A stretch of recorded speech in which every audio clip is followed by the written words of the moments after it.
disruption at every level, probably quite foreseeable if you sat back and looked at it. But the question then is, depending where you are in that value chain, are you an old gentailer model because you've got a problem there, haven't you? Your retail base is under siege and your coal-fired assets are starting to become redundant. So what do? You try and transition your business model. How are you going to do that? An interesting discussion. New entrants are coming in and saying, well, how do we get into this market that's more volatile than ever than on the wholesale side of things? Where do we go to for wholesale supply, which leads to things like behind the meter solar and battery, which is where we're seeing a lot of sort of progress being made in Australia in the last sort of 3 to 4 years. Hello and welcome to Energy Unplugged by Aurora.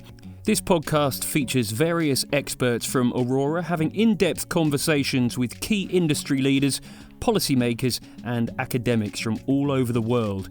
It explores the hottest topics across the energy market and gives a unique perspective on major energy issues.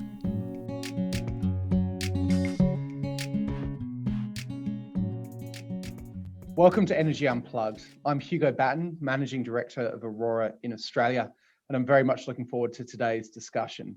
We have Andrew Butler in today. He's currently the CEO of Nectr, an Australian energy retailer that's a subsidiary of the Korean group Hanwha. Andrew has now successfully led 3 retail energy startup ventures in Australia: Australian Power and Gas, Alinta East Coast Retail, and now Nectr. And he's also spent time in the telco and infrastructure space more broadly. He's also a noted sailor. Andrew, welcome to Energy Unplugged. Absolutely delighted you can join us. Thanks, Hugo. It's great to be here, mate. Terrific. Let's start off with your career in Australian energy. You've seen the retail space shift in Australia pretty significantly over the last couple of decades. I think most observers would say it's become more competitive. But what are the other major themes you'd kind of identify in the evolution of Australian retail over that period?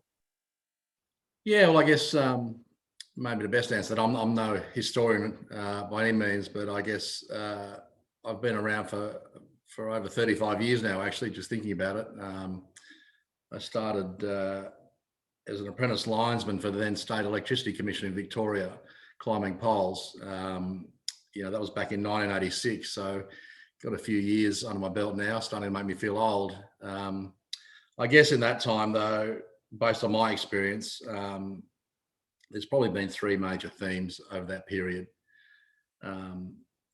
The first really was the emergence of new energy retailers and privatisation. So, the reason I mentioned the State Electricity Commission, I was working for a government-owned entity in Victoria that owned the poles and wires.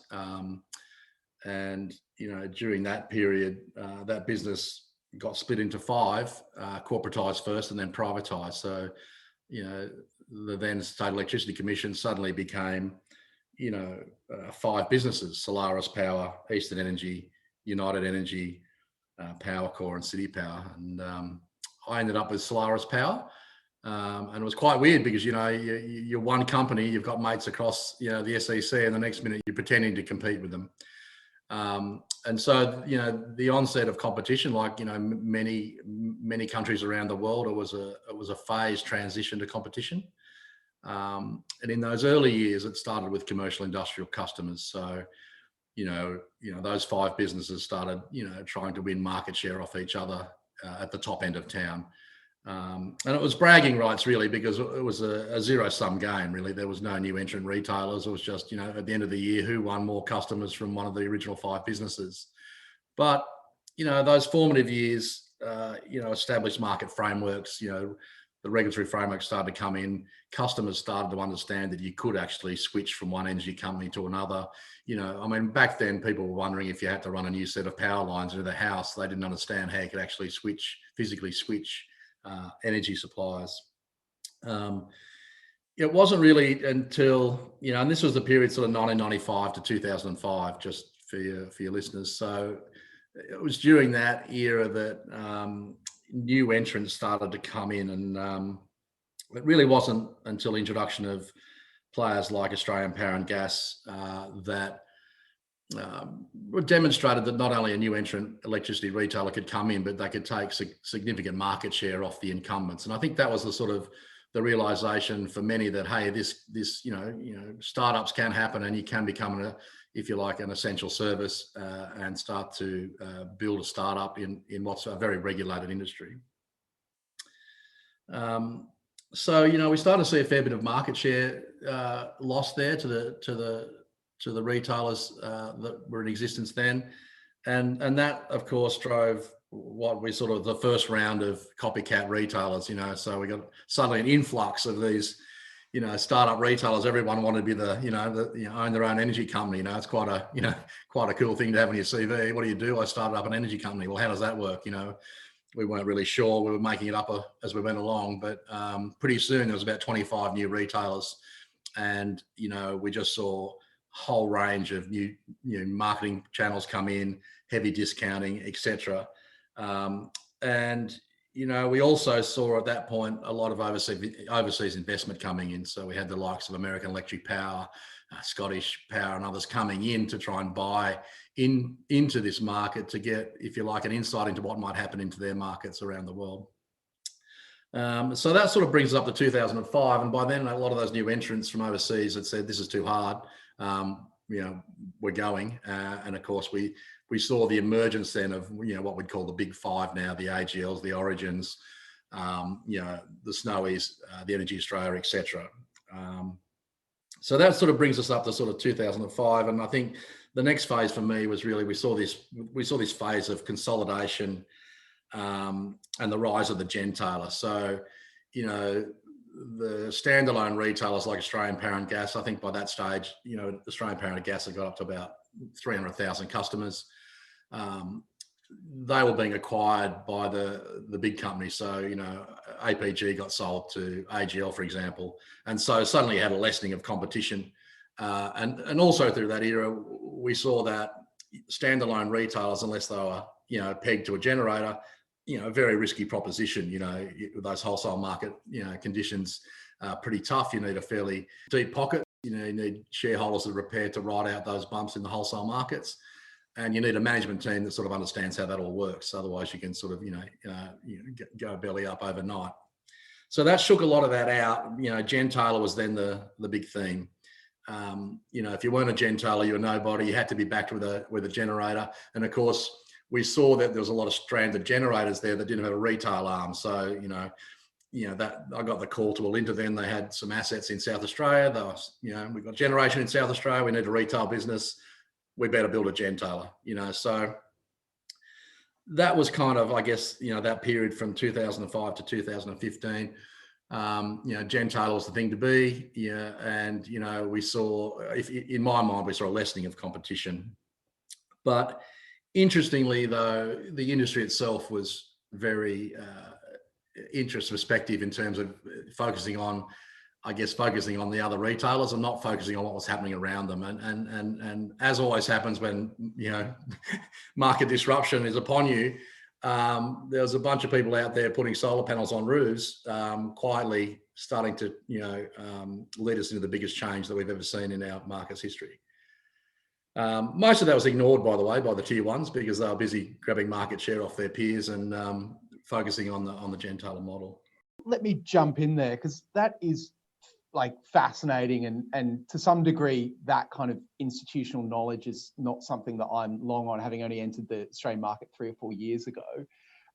A kind of follow-up question, I suppose: how has it changed trying to create a startup retailer in that space, right? Because you've now had a few cracks at it. Has it gotten easier or harder, or there are just new challenges each time?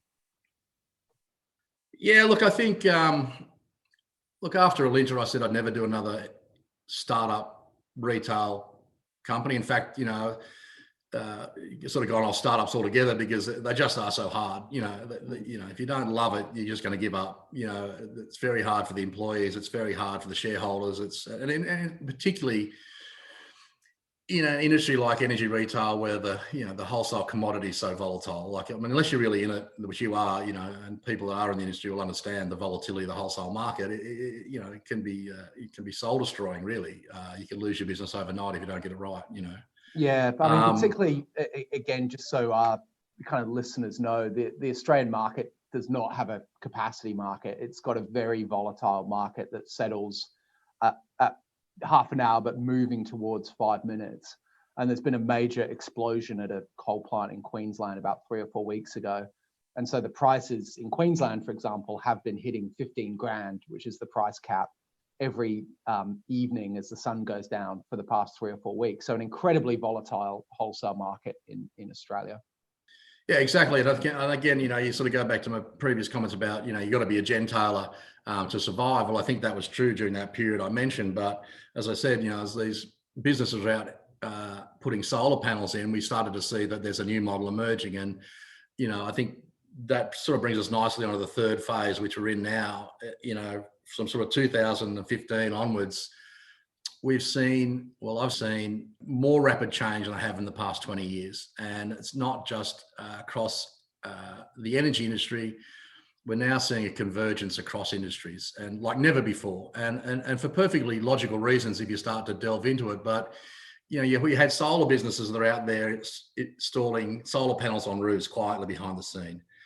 We have finance companies providing finance to those solar installers because, solar panels were very expensive. So let's get a loan for that. So now we've suddenly got finance in the energy market, sort of off to the side, but they're there, and you've got solar installers there. And then you've got the traditional retailers sort of trying to make sense of whether this is a friend or a foe, or is there opportunity to become, involved in solar and battery, but that sort of cannibalization of their existing market. So, there was a lot of head in the sand activity for 5 or 10 years saying, well, let's pretend this is not happening, or we'll try it, but it doesn't really work. And so now we're at this point where we've had, also the utility scale renewables coming in at record levels, so the wholesale market's starting to act in very peculiar ways, all foreseeable, by the way, because, people have been writing about duck curves for ages, but I think, again, seeing is believing. And then we start to see suddenly during the middle of the day in the Australian market, particularly in South Australia, zero wholesale prices or negative wholesale prices. And then these massive fluctuations when the sun goes down in terms of wholesale price. So disruption at every level, probably quite foreseeable if you sat back and looked at it. But the question then is, depending where you are in that value chain, are you an old gentailer model because you've got a problem there, haven't you? Your retail base is under siege, and your coal-fired assets are starting to become redundant. So what do? You try and transition your business model. How are you going to do that? An interesting discussion. New entrants are coming in and saying, well, how do we get into this market that's more volatile than ever than on the wholesale side of things? And, where do we go to for wholesale supply, which leads to, things like behind the meter solar and battery, which is where we're seeing, a lot of sort of progress being made in Australia in the last sort of 3 to 4 years. So look, they're the three phases, mate. That was a pretty long-winded answer, but I think we're at the really pointy end of a really big transition at the moment. People have been talking about it for a while, but I'm really seeing it now. We're seeing it in the customers. We're seeing it in the wholesale market.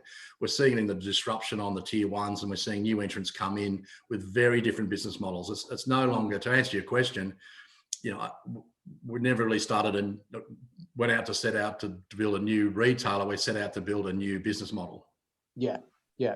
Well, just on that note then, could you perhaps talk about Nectr's point of difference? So you showed me the app the last time we caught up, and it looked awesome. And my understanding of kind of Nectr's model is that whilst traditionally the gentailers had seen kind of behind the meter rooftop, behind the meter battery as a threat to their thermal assets, Nectr's kind of gone completely in a different direction and embracing those assets, whether it's EVs, batteries, rooftop solar, to kind of, optimize them and give the customer more insight into the performance and operation of those assets.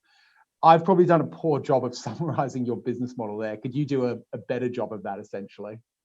Yeah, sure. Look, I stepped out for a couple of years, and a mate of mine, we tried to go into telecommunications and have a crack at that. We thought, how hard can that be compared to energy? So we blew a few dollars there, learning the hard way that the national broadband rollout wasn't the opportunity we thought it was.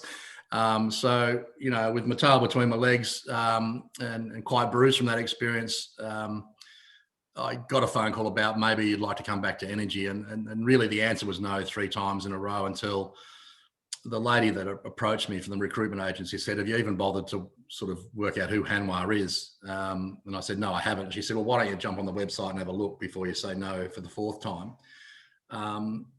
And lo and behold, Hanwha is the biggest company that I'd never heard of, and I'm sure many of your listeners may not have heard of Hanwha. And to give you an idea, they're a South Korean conglomerate.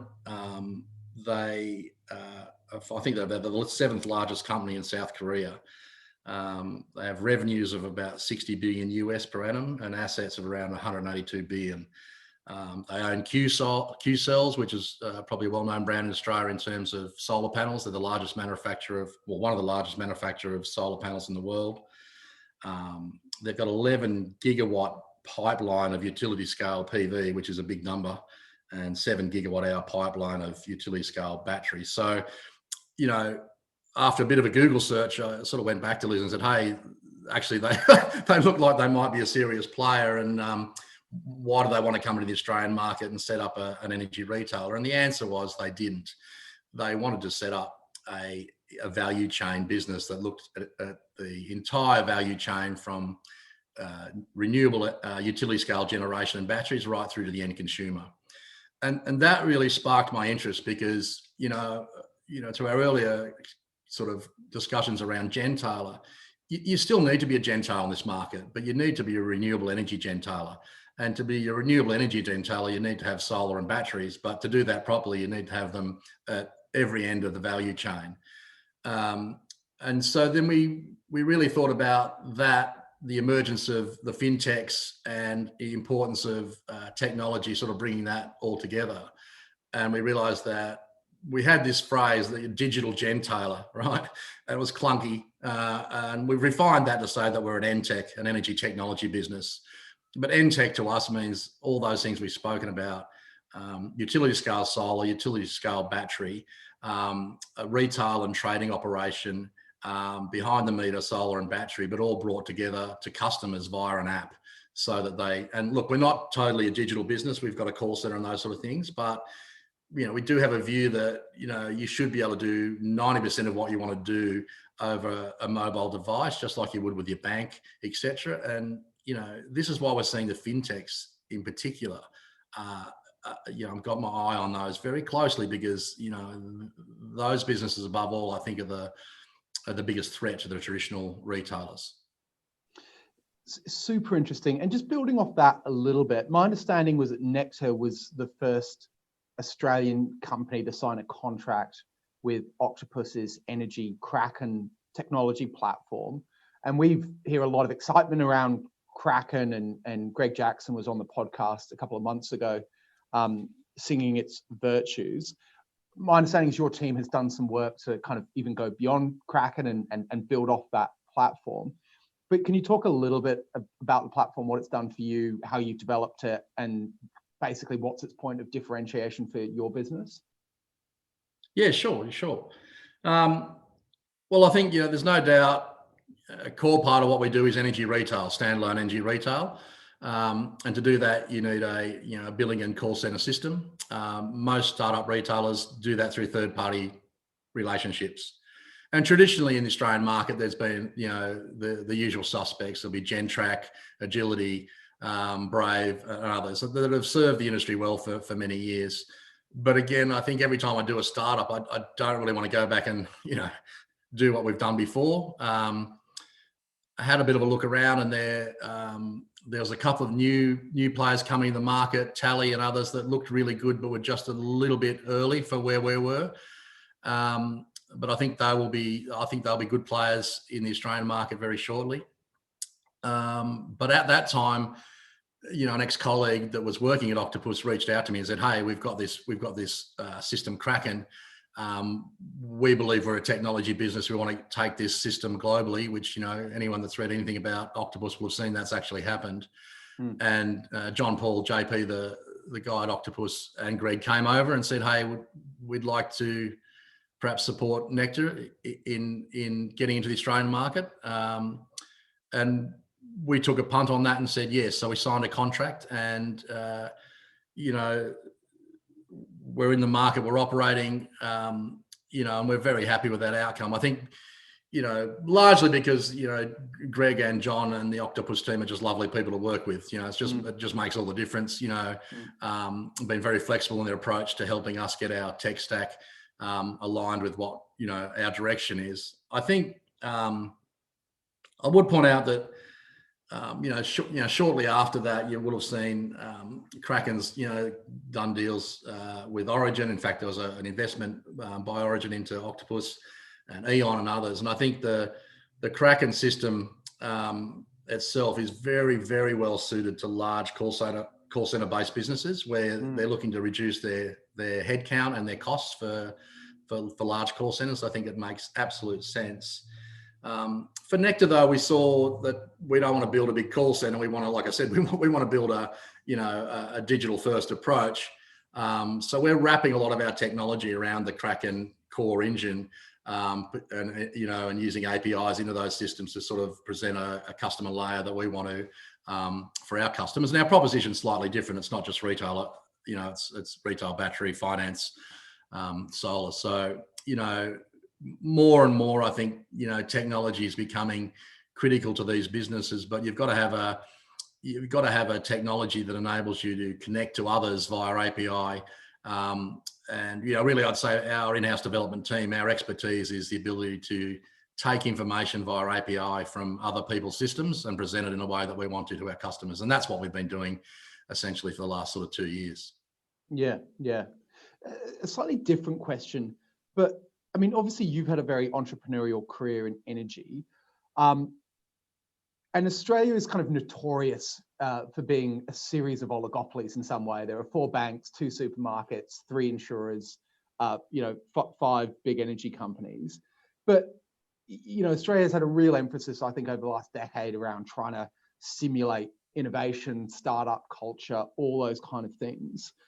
What's your assessment of the state of the Australian energy startup and innovation space? Do you see kind of new and innovative companies coming in at a smaller scale and disrupting as, the gentailers and others are facing their own difficulties? And to be honest, this is a bit of a blind spot for Aurora because often we work with on grid scale investment projects, offshore wind, major assets. We tend to less to work with the smaller kind of startup community.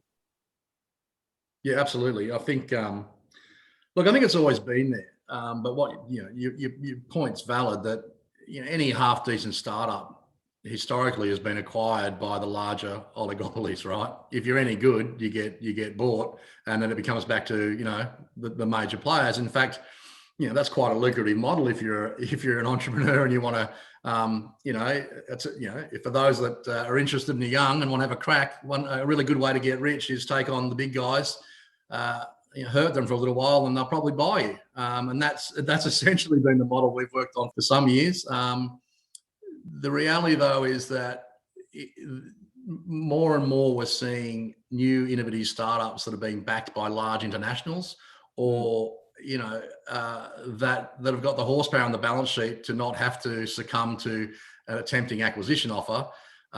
They're happy to ride it out and build an EBIT positive business and let it stand in its own right. And let's look at some examples. We've got Bright Solar Finance. It's backed by Mike Cannon Brooks and co. That's a brilliant business. Solar finance business. They're just entering into energy retail. I've got no doubt that's going to be an outstanding business. It already is, in fact. But they'll do a very good job of coming into the energy retail space. The Bright Energy team are ex-Macquarie guys, right? Yeah, Catherine is, and and Mike Cannon Brooks is in there on the shareholder side. Like I said, they'll go very well. We've got businesses like Sorted Services. It's a property tech business. That's a business that's it started its life intentionally as an app to bring together electricity, gas, telco, property management. Really innovative stuff. On the VPP, virtual power plant, peer-to-peer trading side of things, we've got Evergen, GreenSync, Reposit, Power Ledger. There's a lot of companies out there. I've spoken to most of them. They're Switched In's another great business. They're operating small teams, small tech teams, getting into the detail of how metering config works and how to dispatch, behind the meter assets. And again, you'll see these companies starting to be bought by other players or merge. There'll be a secondary market that comes out of that. But personally, I think actually the Australian startup, space is pretty strong at the moment. You may not hear about them because they're just busy trying to build the value and prove that it all works. But that's certainly alive and kicking as far as I'm concerned. Terrific. To take a step back then, I mean, as you described, the gentailers went through this kind of reform period, but the whole Australian retail and wholesale market has evolved pretty significantly. I suppose at the kind of heart of those reforms was this wholesale-only market design, 5-minute settlement, lots of volatility, and a kind of, slightly hands-off approach for government, at least in theory, if sometimes not in practice. We have seen over the last decade, but particularly the last few years, I think in Australia, a rising level of government intervention in energy markets. New South Wales has rolled out a big plan through the roadmap to deliver lots of renewables and storage. And that's also been true on the retail side with default market offers and things like that. What's your take on this kind of rising policy intervention? Is it inevitable as we go through this kind of once in a generation energy transition, or would you like to see it done in more targeted ways, or does it not bother you and you're just kind of cracking on with building a business? Well, it doesn't bother me. Look, if you want to come into this market, then you need to realise that it is, it's an essential service. It's heavily regulated, and there's good reasons for that. You need to come in understanding the rules of the game and make sure that you're trying to keep ahead of that and leverage opportunities that arise out of that. You're not always going to get it right, and it's not always going to go your way. And we've seen plenty of examples now with the utility scale solar and loss factors and the like. But that's happening for good reason, because to your point, Hugo, Australia, it's got the highest penetration of rooftop solar in the world. It's utility scale solar's, just gone through a massive spike in terms of, generation coming online. It's going to have impacts that are real on the network, and it happened so quickly in Australia that we're trying to catch up. And I think, the regulators are actually trying to do the best they can to keep up with a market that's just booming. And trying to, deal to some very real issues. But this, for me, it always creates opportunity. I mean, I think it's very easy to sit back if you're a tier one and just sort of have a fight with a regulator. You got a balance sheet to do it, and that's what you've always done. But if you've got an entrepreneurial mindset, you look at, let's use South Australia, for example. We're seeing maybe for the first time talk about, poles and wires networks switching off people's solar panels so they can't export into the grid. And that's getting a lot of airplay. But, all that's going to do is drive the mum and dad consumer to want a battery so they can, keep control of their energy needs. So, the obvious advantage out of that regulatory outcome is get ready to put batteries in homes in South Australia. If you're not in that market, then the obvious thing to do is say the regulatory framework is unfair and being disadvantaged. So I think, it's called business. We can make of it what we want. It's how you deal to the cards that are in front of you that's important. Yeah, I think that's very true. I mean, I always say, I think where Australia is a snapshot of the future is in the penetration of behind the meter rooftop solar and generation, and the various grid issues that it is running into, because it is a long, thin, relatively fragile grid. And so has hit these issues faster than a lot of other places. So it will be interesting to see how the market copes with both those problems. Personally, I think kind of the battery investment cases are strengthened by both those issues. As you say, Aurora, we're very bullish on behind the meter battery penetration. If you kind of are going to install 3 gigawatts of rooftop solar each year, which is the current growth rate, which is extraordinary, then it makes sense to increasingly do behind the meter batteries as well. Also, if you've got a long, thin grid where you're seeing lots of issues with thermal curtailment, marginal loss factors in Australia, which are a kind of manifestation of a congested grid, it absolutely makes sense to put batteries in the right part of the grid. So you're right, Australia is kind of coming up against these issues, but it also creates massive opportunities, I think. and certainly, guys like yourself, but we're obviously working with Tesla, Neoen, some of the more innovative players who are looking to address those problems. Transgrid as well, with its non-regulated asset as well, as looking hard at these things. So yeah, lots of opportunities, particularly in the battery space, I think, in Australia. Terrific. We tend to wrap up these interviews with a few what we call over and underrated statements. So the idea is that I kind of read out a line and you give me a sense of whether you think it as a concept is over or underrated by the kind of wider market, I suppose. So asking you to calibrate your views against the Australian energy market intelligentsia. So we've touched on this a little bit, so I think I know your answer, but policy certainty as a facilitator of investment decision through the energy transition, over or underrated as a concept? Well, I think it's overrated. And the reason I think that is because the rules are fairly clear and you usually get a fairly good lead time of what's about to happen or what could happen. Not many other industries you get that. Like I said, the South Australian example is a classic. We've got a very early indication that we might have to prepare to put batteries into people's homes because the consumer is going to be annoyed about, having their solar turned off, the export. I mean, that's a great thing, right? So, the flip side of that is, if you got burnt with the, changes to the loss factors for utility scale, then, maybe that's hurt your project economics and your project hasn't got up. Now, we've certainly lived through that. We've had a couple of projects that have suffered that, but it comes down to conviction, right? Outside of the policy framework, what do we know is happening? The market fundamentals are the coal-fired assets are starting to come out of the market. In fact, they're starting to fail quicker than we thought. We've got, really high penetration of solar rooftop in Australia, the highest in the world. That's going to translate to behind the meter batteries. We're going to need a technology that enables us to connect them for our consumers and also for the poles and wires networks. I mean, the fundamentals are there. People have been talking about this for a while, but the people that talk about it very rarely get into it and try and solve the problem.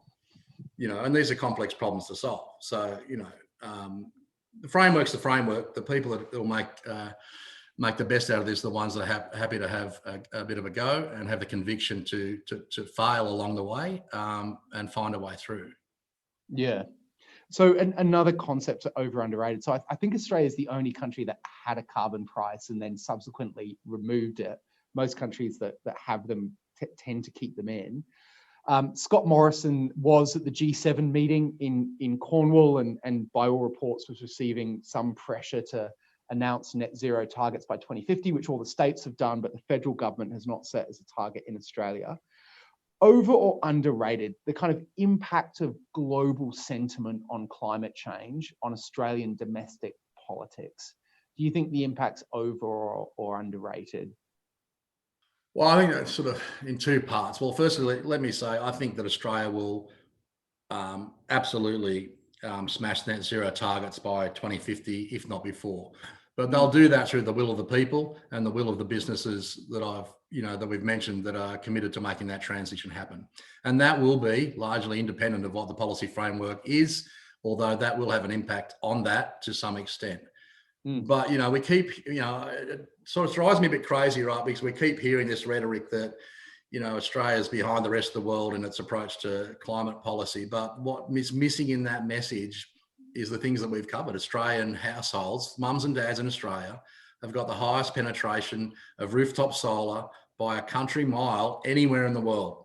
Now, why doesn't that message get out there and say, well, actually, look at the Australian people, they're leading the world on climate change. It's getting overshadowed by the headline, which is, we're not committing to a net zero target. Now, that's going to happen. It has to happen.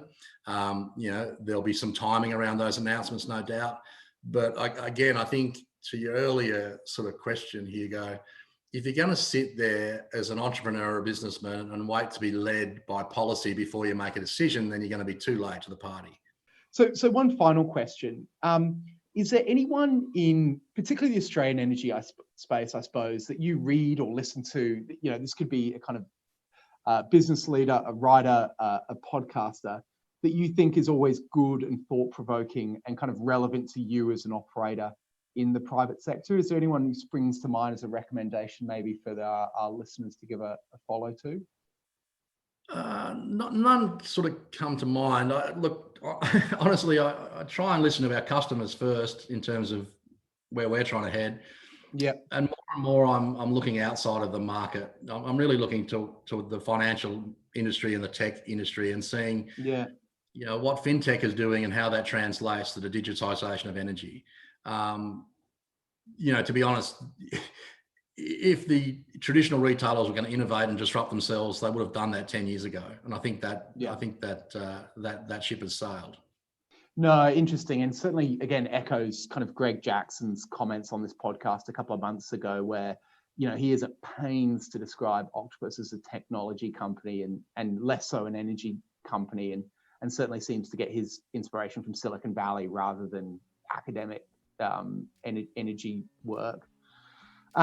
Andrew, that's terrific. We've taken up a lot of your time, but we've covered a huge amount there in kind of 35, 40 minutes. I know you're incredibly busy. We're enormously appreciative. So thank you again, and all the best. Thanks, Hugo. It's been really good. Thanks for the opportunity. Speak soon. That was Hugo Batten, Managing Director of Aurora in Australia, talking to Andrew Butler, CEO of Nectr. Do keep an eye on our podcast feed for more in-depth conversations with senior members of the energy industry. The best way to do this is to subscribe on whatever platform you use. Thanks for listening, and goodbye.